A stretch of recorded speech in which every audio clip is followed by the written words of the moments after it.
But for the New York Times, who were running this story, they saw it was clear that money is going to change or erase, I think was the word they used, traditional culture.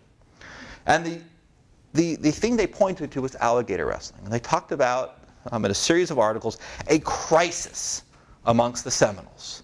There is now a crisis because they no longer can find 17, 18, and 19-year-old Seminole boys willing to jump into a pit, wrestle an alligator, so tourists can throw coins into the pit afterwards so they can make money.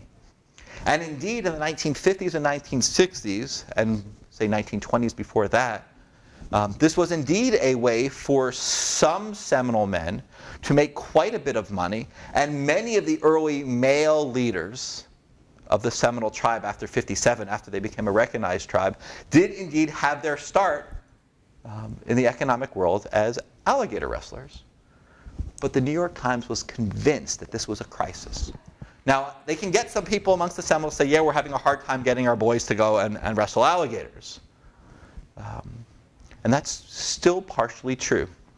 Every once in a while, Seminoles do indeed find other Seminoles willing to go do it, much the same way that the Boy Scouts do things that were common 50 years ago or 100 years ago or 200 years ago, but they do so for very different purposes. But the majority of alligator wrestling at the Hard Rock Cafe complex is done by Broward County firemen who've been trained by Seminoles, either firsthand or secondhand, I don't really know. And it was interesting to watch. I took a group of teachers there last summer. There were about 30 of them or so. And they were all incredibly frustrated because they want to see the authentic thing. And so I asked them, what would be authentic? Well, it has to be a Seminole man going in there. And then I read to them what I'll read to you now, and I'll stop with that. In the 19-teens, a man named Coppinger opened Coppinger Gardens. It was actually started in the early 20th century, but in the 19-teens, this is an Irish immigrant trying to capitalize on early tourism in Miami, along the Miami River. And he, Coppinger, knew how to wrestle alligators. No one who came to Miami wanted to see him do it. But he also started an Indian village where Indian men would be there and they would make miniature versions of dugout canoes or even large versions of dugout canoes. They made them rather quickly, and you look at pictures of them and you know they probably are not very seaworthy. Like I've seen in museums, dugout canoes that are about yay wide, huge cypress trees, and you see pictures of, I don't know how many pounds of feathers, but huge piles of feathers. Now I know feathers aren't very heavy, but also alligator skins and various pelts. And 7 or 8 people poling their way in the Everglades. Huge canoes, and now the canoes that they were making at Moosa Isle and Coppinger Gardens were much smaller. And they were there, and the women were there making patchwork clothing, and maybe even serving soft key and making the little dolls that you can still get, but in different versions. And the people said they didn't want to see Coppinger do it. So Coppinger taught the Seminoles how to alligator wrestle. And it became a hit. Because it seemed authentic rather than it actually was authentic.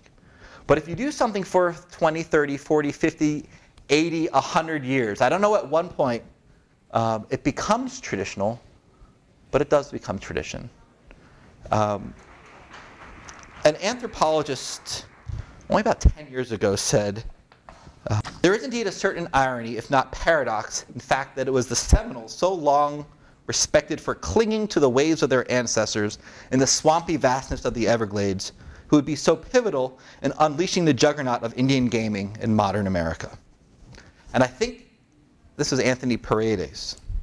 I think he missed the first half of who the Seminoles, and for that matter, Native people were. Seminoles were never clinging to the past. They were forced into the Everglades and forced to find a way to survive there. And they, like many people, looked for ways to improve their condition. And the easiest way to remember this is the homes that they built. Had they been clinging to their creek past, they would have built homes with walls. And they would have worn clothes with sleeves down to the arms made out of, if you go back 200 years before that, made out of deer. And one can imagine living in the Everglades, if you clung to your past, you would be incredibly hot, incredibly uncomfortable. And it would never occur to you to burn kerosene as mosquito repellent, or to take cheesecloth and use it as mosquito netting. And indeed, the history of Seminoles is a history of them engaging the outside world on their terms to preserve their identity, not to preserve stuff, what we often equate with tradition. That's my talk. I hope I've convinced you that tradition and modernity are not in contradiction, and I'll be happy to answer as many questions as we have time for.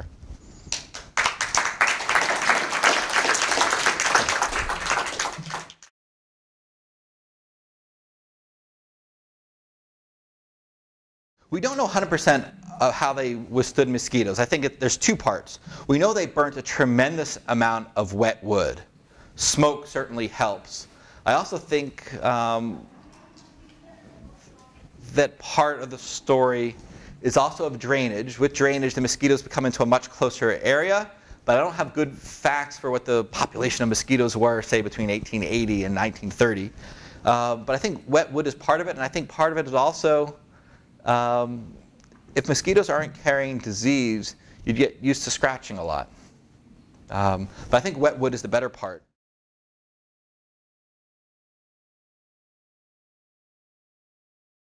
The story of the Seminole involvement in World War II is an intricate one. There were a handful of people who enlisted. Handful meaning, I believe, it's either 3 or 4. There are Oklahoma Seminoles that served as code talkers, speaking Muskogee Creek. None of the Florida Seminoles did. The majority of Seminoles lived in 1941 in isolated areas and were remarkably fearful of enlistment. They were not subject to the draft, but the majority of Seminole men wouldn't put their name on lists to receive anything for fear of being drafted.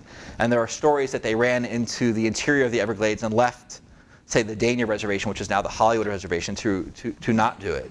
Now, there are stories of there are a much larger number of Seminoles who served, say, in Vietnam, a few in Korea, a lot in Vietnam, and some today. But in World War II, we're only talking about a total population, I'm going to guess, because I don't have the number in front of you, maybe a population of 1,200. So we can't have the same. In Navajo, there was a huge number of, and of the 1,200, they're split into 2 different languages. So that's part of the story.